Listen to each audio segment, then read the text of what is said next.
Hello everyone, my name is Shivam Kumar. I am data analytics trainer in Brillica Services. So the today's topic is how to make KPI in Tableau. KPI tableau के अंदर बनाएं हम कैसे? तो KPI का मतलब हो जाता है की परफॉर्मेंस इंडिकेटर। फुल फॉर्म हो गया इसका की परफॉर्मेंस इंडिकेटर। मतलब क्या कि अगर कोई हमारा सेल्स हो या प्रॉफिट हो या डिफरेंट चीज़ों का टारगेट हो, वो अगर अचीव हो चुका है तो उसके लिए अलग इंडिकेटर शो करे, और अचीव नहीं हो रखा है तो उसके लिए अलग इंडिकेटर शो करे। इंडिकेटर कुछ और शो करे। वो हम कैसे बनाएं टैब्लो के अंदर? Let's see. हम उठा के रख देते हैं सब कैटेगरीज को यहाँ पे रोज के अंदर, फिर उठा के रखते हैं सेल्स को इस चार्ट टेबल के अंदर ही ड्रॉप करते हैं। तो ये हमारा बन गया आपका नॉर्मल सा टेबल। लेकिन हमें बनाना है केपीआई, और केपीआई में टारगेट क्या है हमें कि अगर अलग अलग सब कैटेगरीज में से किसी ने भी 1 लाख से ऊपर का सेल्स कर रखा है तो उसके लिए अलग इंडिकेटर शो करे, और जिसने 1 लाख से बिलो का सेल्स कर रखा है उसके लिए अलग इंडिकेटर शो करे। तो हम कैसे बनाएं इसके अंदर? Let's see. तो सबसे पहले अगर इंडिकेटर बनाना है तो उसके लिए मेरे को शेप्स चाहिए होगा, तो शेप्स हम आके यहाँ से चूज़ कर लेंगे। शेप्स जैसे ही चूज़ करेंगे वो शेप्स इसी के अंदर मर्ज होके आ गया। इस वजह से हम क्या करेंगे, इसको हम थोड़ा सा एक्सटेंड कर देंगे, इसका साइज़ थोड़ा सा एक्सटेंड करोगे, यहाँ पे आपको मिल जाएगा अलग जगह शेप्स और अलग जगह इसका डेटा मिल जाएगा। अब आ जाते हैं, हमें चाहिए कि जिसने अचीव कर लिया है सेल्स उसके लिए अलग इंडिकेटर शो करे, सेल्स का टारगेट अचीव कर लिया उसके लिए अलग इंडिकेटर शो करे, जिसने अचीव नहीं कर रखा है उसके लिए अलग इंडिकेटर शो करे। तो वो कैसे बना सकते हैं? तो हम वो कैलकुलेटेड फील्ड्स के थ्रू बना सकते हैं। थोड़ा-सा छोटा-सा प्रोग्राम लिखना पड़ेगा, कंडीशंस लिखना पड़ेगा, उसके बाद आप आसानी से बना पाओगे। यहाँ पे क्रिएट कैलकुलेटेड फील्ड्स पे क्लिक करोगे, फिर यहाँ पे आप उस पे लिख लोगे कि क्या है आपका टारगेट वाला टाइप का है ये। तो हम इसका ये जो ऊपर में लिखोगे वो बस यहाँ पे जो फील्ड्स क्रिएट होगा ना, उसका नाम रहेगा। वो इसके अंदर वो डेटा नहीं रहेगा जो कि आपका इसके जो प्रोग्राम है वो नहीं है, इसमें बस फील्ड्स का नाम है। सो इसका नाम टारगेट रख लेते हैं, TARGET टारगेट। फिर आते हैं कंडीशंस क्या देना है।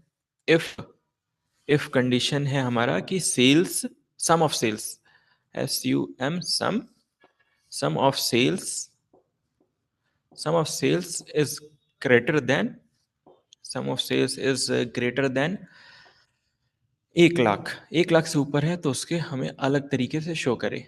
If sum of sale is greater than 1 lakh, then THEN, यहाँ पे आके आपको इसमें रिकमेंडेशंस आ जाते हैं, उसी को टैब प्रेस कर लेंगे। फिर आने के बाद आगे देखोगे तो अगर वो 1 लाख से ऊपर है देन आप हमें उसे चाहिए कि अबव, ABOVE, अबव। ओके। अगर वो टारगेट अचीव नहीं कर पाए तो एल्स में हम डाल देते हैं ELSE, एल्स, एल्स बिलो। इसको डबल कोट के अंदर लिख लेते हैं, else is not proper, tab press कर लेते हैं। फिर BELO, डबल डबल कोट के अंदर क्लोज कर देते हैं, इसको बी को कैपिटल कर लेते हैं हम। अब आने के बाद इसमें आने के बाद यहाँ पे एंटर प्रेस करते हैं। अब इसके बाद ये बताते हैं कि हमारा प्रोग्राम एंड हो चुका है, तो हम यहाँ पे एंड लास्ट में लिख देते हैं ई एंड। जैसे टाइप करोगे रिकमेंडेशन आ जाता है, हम बस टैब प्रेस कर देते हैं, वो ऑटोमेटिकली लिख के आ जाएगा। अब यहाँ पे नीचे देखोगे यहाँ पे क्या लिख रखा है, द कैलकुलेशन इज वैलिड, ये इन्फॉर्मेशन विजिबल है यहाँ पे। अब जैसे ही अप्लाई पे क्लिक करोगे, एक देखोगे यहाँ पे आपको एक नया ये फील्ड जो बन रखा है कैलकुलेशन 1, इसका नाम चेंज होकर बन जाएगा। या फिर एक और यहाँ पे फील्ड क्रिएट होगा जिसका नाम टारगेट रहेगा। जैसे ही इस पे अप्लाई पे क्लिक करोगे, देखो यहाँ पे टारगेट बन गया ना। ओके पे क्लिक करते हैं। अब क्या हुआ कि हमें जो अलग अलग शेप है उसको अलग अलग वे में इंडिकेट करना था, तो इस टारगेट को ड्रॉप कर देंगे कहाँ पे, हम शेप्स के ऊपर। जैसे ही शेप्स के ऊपर ड्रॉप करोगे, जिसने 1 लाख से ऊपर का सेल्स का टारगेट अचीव कर रखा है उसके लिए आपको अलग इंडिकेटर शो कर रहा है, और जो उसके बिलो है उसका अलग इंडिकेटर शो कर रहा है। लेकिन ये जो इंडिकेटर है प्रॉपर वे में इन्फॉर्मेशन नहीं विजिबल कर पा रहा है, इसमें समझने में थोड़ा दिक्कत हो रहा है। तो क्यों ना हम इस इंडिकेटर को सही करें। तो इसमें हम आ जाते हैं शेप्स के ऊपर क्लिक करोगे तो यहाँ पे अबव के लिए सर्कल है और बिलो के लिए आपका स्क्वायर है। हम आके चेंज करते हैं, इसी के अंदर आप ड्रॉप डाउन पे क्लिक करोगे तो इसमें केपीआई मिल जाता है आपका, केपीआई इंडिकेटर।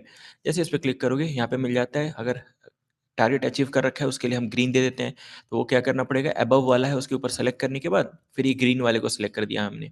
फिर बिलो वाला को सिलेक्ट करने के बाद यहाँ पे रेड वाला जो क्रॉस है उसको सेलेक्ट कर दिया हमने। अब यहाँ पे अप्लाई जैसे ही क्लिक करोगे, यहाँ पे देखो अभी मैंने अप्लाई नहीं कर रखा है, जैसे ही अप्लाई पे क्लिक करोगे देखो यहाँ पे चेंजेस हो जाएंगे। यहाँ पे देखते हैं, जैसे ही अप्लाई पे क्लिक कर रहे हैं ध्यान देना, चेंज हो गया ना।